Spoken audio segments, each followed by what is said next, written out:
അപ്പോൾ നമ്മളിന്ന് ഇൻസ്റ്റാൾ ചെയ്യാൻ പോകുന്നത് ഒരു 49 ഇഞ്ച് സാംസങ് കർവ് ടി വിയാണ്. അപ്പോൾ അതിനുള്ളൊരു സ്റ്റാൻഡാണ് നിങ്ങളിപ്പോൾ ഇതിനകത്ത് കാണുന്നത്. അപ്പോൾ നമുക്കിത് എങ്ങനെ ഇത് ഇൻസ്റ്റാൾ ചെയ്യാമെന്ന് നമുക്ക് കാണാം.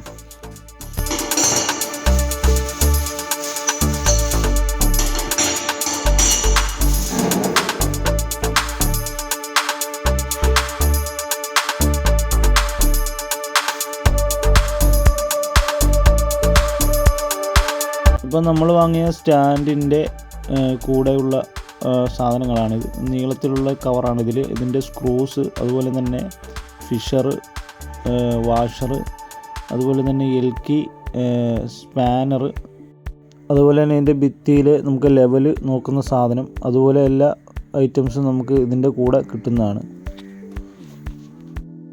അതുപോലെ തന്നെ ഇതിൻ്റെ കൂടെ തന്നെ എക്സ്റ്റൻഡർ കൂടി ഇവർ തരുന്നുണ്ട്. നമുക്ക് ഇതിൻ്റെ നീളവും വീതിയൊക്കെ അഡ്ജസ്റ്റ് ചെയ്ത് നമുക്ക് കൂട്ടി എടുക്കാനായിട്ട് എക്സ്റ്റൻഡർ കൂടി തന്നിട്ടുണ്ട്. അപ്പോൾ നമുക്കിതെല്ലാം എങ്ങനെയാണ് സെറ്റ് ചെയ്യുന്നതെന്ന് നോക്കാം. അപ്പോൾ ഇതിൻ്റെ എക്സ്റ്റൻഡർ നമ്മൾ ഇതിലേക്ക് വെച്ച് സ്ക്രൂ ചെയ്യണം. അതുപോലെ 4 എണ്ണം ഇത് വരുന്നുണ്ട്. അപ്പോൾ 4 എക്സ്റ്റൻഡർ നമ്മൾ ഇതുപോലെ നട്ട് അതുപോലെ തന്നെ ബോൾട്ടൊക്കെ ഉപയോഗിച്ച് നല്ലപോലെ മുറുക്കി സെറ്റാക്കണം. അതിനുശേഷം നമുക്കിത് ടി വിയുടെ പുറകിലേക്ക് സെറ്റ് ചെയ്ത് വെക്കാവുന്നതാണ്.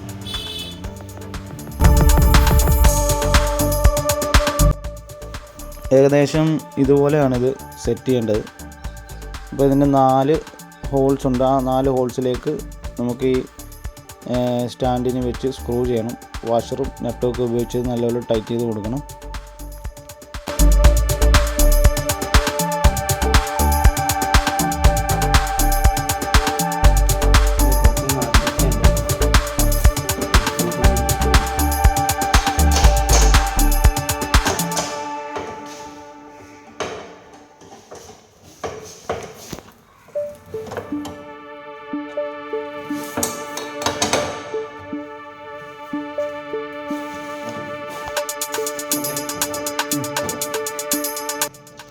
അപ്പോൾ ഇത് വുഡിലാണ് നമ്മൾ ചെയ്യുന്നത്. ഈ കാണുന്നത് വുഡാണ്. അപ്പോൾ അതിന് ആവശ്യമായിട്ടുള്ള വുഡിന് വേണ്ടി പ്രത്യേകമുള്ള സ്ക്രൂ ഉപയോഗിച്ചാണ് നമ്മളിത് ഈ സ്റ്റാൻഡ് ഇവിടെ സ്ക്രൂ ചെയ്ത് കൊടുക്കുന്നത്.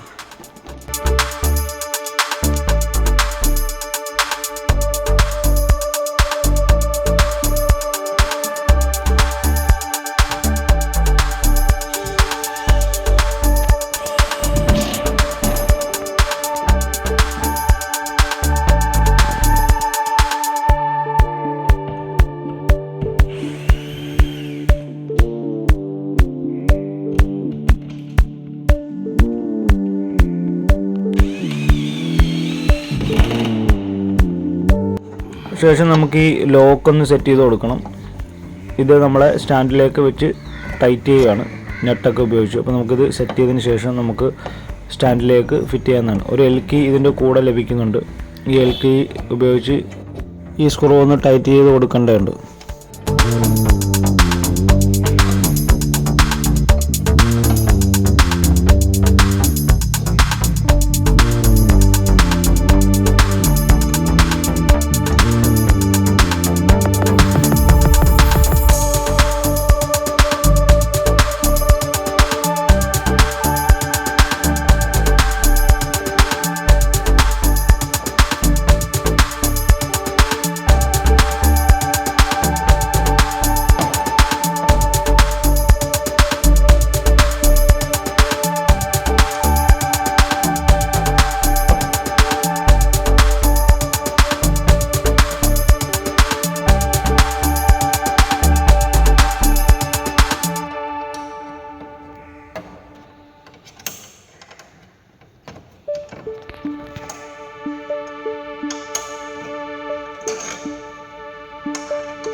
അപ്പോൾ നമുക്കിനി ഈ ബോൾട്ടും നട്ടും അതുപോലെ തന്നെ ആ ഭിത്തിയിൽ നമ്മൾ സ്ക്രൂ ചെയ്ത് വെച്ച സ്റ്റാൻഡിലേക്ക് ഈ നട്ടും ബോൾട്ടും ഉപയോഗിച്ചൊന്ന് ടൈറ്റ് ചെയ്ത് കൊടുക്കണം.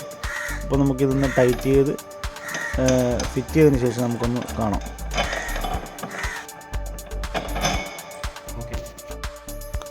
അപ്പോൾ ഓക്കെ, നമ്മുടെ വർക്ക് ഇവിടെ കംപ്ലീറ്റ് ആയിട്ടുണ്ട്. ഇവിടെ നട്ടും ബോൾട്ടൊക്കെ ഉപയോഗിച്ച് നല്ലപോലെ ടൈറ്റ് ചെയ്ത് സ്റ്റാൻഡ് നിർത്തി കഴിഞ്ഞു.